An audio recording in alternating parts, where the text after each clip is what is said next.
কি রান্না করবেন? ডিম কি দিয়ে? আলু দিয়ে আর ডিম দিয়ে। এটা কি করতেছেন?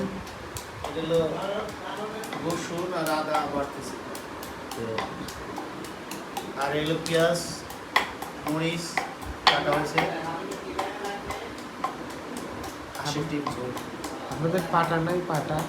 আমাদের পাটা নাই, ব্যাচেলার আমরা।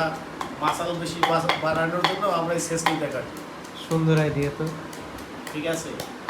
এই জন্য মনে হয় আপনার মাছের কাছে অনেক খাই। হ্যাঁ হ্যাঁ হ্যাঁ, দেখতেছেন না মানে মনে হচ্ছে জিম করা। হ্যাঁ, একমাত্র এই শেষনি কারণেই হয়েছে এটা। তাছাড়া সম্ভব ছিল না। ব্যাচেলারদের এই জিম করার একটা ওই তাহলে চাকরির পাশাপাশি তো আমরা জিমে যেতে পারি না, বুঝলেন না? এই কারণে আমরা এই পদ্ধতি বের করছি। তাহলে এই আইডিয়া অন্য সবার নেওয়া উচিত, তাই না? হ্যাঁ, নেওয়া উচিত। এসে সবচেয়ে ভালো হচ্ছে লোহারটা, কারণ এটা ওজন থাকে। ঠিক আছে, বল বেশি প্রয়োগ করা যায় এবং বেশি। লোহারটা বলতে করে আমাদের দাদি নানিরা। হ্যাঁ হ্যাঁ, যে আগে পান শেষনির মতন যেটা ছিল ওইটা, ওটা সবচেয়ে বেটার। সুন্দর একটা idea।